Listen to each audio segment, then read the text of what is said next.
Hey everybody, it's Robert with the Secret Wine Society, where it's our job to bring all of you everything strange, wonderful, and amazing from the world of wine. Today I've got something pretty wonderful. I've been on a Chablis kick. So Chablis is in Burgundy, very far north, kind of not really connected, but it's the furthest north, and it's all Chardonnay. Let's take a look at this bottle. This is actually a Premier Cru. This is the 2018, and this is the Corinne and Jean-Pierre Grossot, and this is the Chablis Premium Cru Vaucoupin. So Vaucoupin is one of those vineyards. There's 40 areas that are considered Premier Cru, and they look at the soil and the aspect and how much sunlight. There's various factors that go into determining this.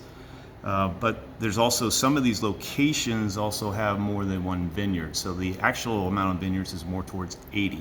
You're not always going to see that on the label. If you do, that means all the fruit came from a single vineyard.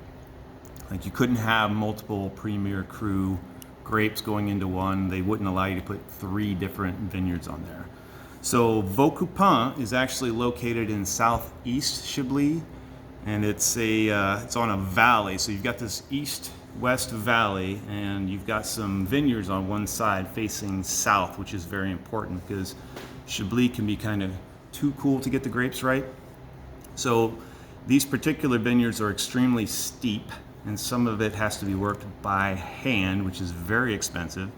But it has the limestone soil, the Kimmeridgian limestone soil, which is essential for Premier Cru or Grand Cru status. So now typically a Chablis at the Premier Cru or below is not going to have any oak treatment. Sometimes with the Grand Cru vineyards, they will give it a little bit of oak treatment, but this does not have it. Now this particular vineyard, I really like it.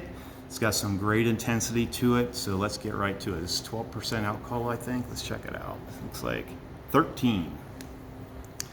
All right, so I actually had a bunch of Chablis out on the counter the other night. What I noticed about this particular bottling, and actually there's a sister bottle of this one, brother, how shall we say it, but the color.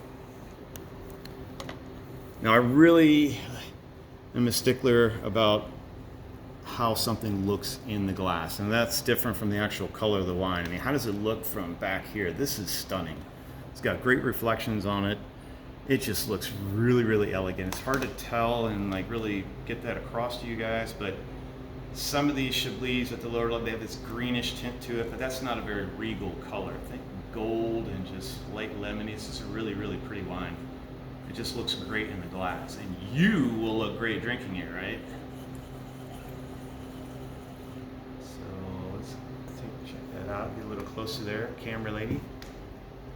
You can kind of tell here, even though the lighting is a little weird, we're shooting at night. We did get some lights in here finally. But really nice in glass.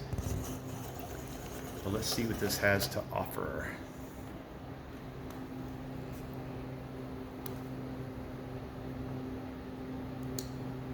There's a florality to this, which not all Chablis have. It does have the minerality and the flinty thing going, but this has nice florality, which is peculiar to some of the vineyards over there, this being one of them.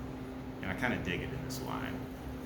You know, I do like the austere style, but the florality on this really sets it apart.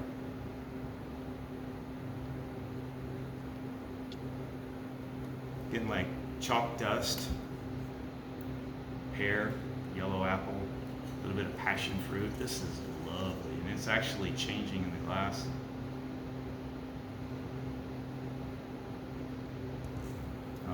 You can go back to this one. Well, like Evan said, if you guys made it to the class the other night, I mean, spend a lot of time just smelling the wine, and that's half the fun, maybe even 3/4.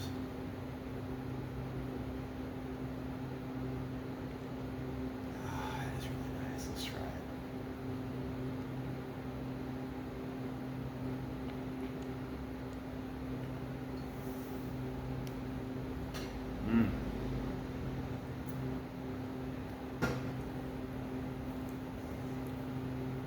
Great texture, nice almost medium body,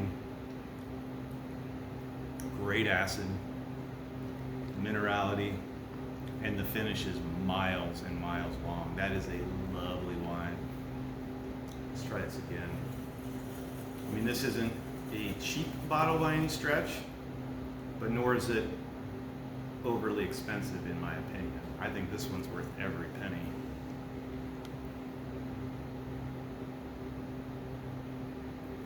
The one thing too on the nose is it's got this nice, like, powerful elegance to it, and you can tell that it's got some concentration to it. I mean, you can tell by the nose that it's not a thin wine, so it's hard to explain, but I think you guys know what I mean.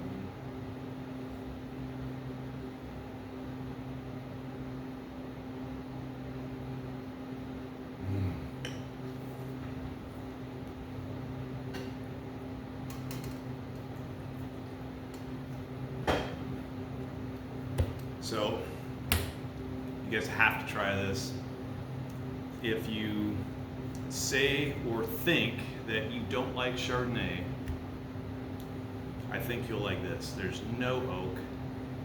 It's just beautiful flavor, minerals, fruits, all this stuff in there, and it's just in an elegant, perfect package.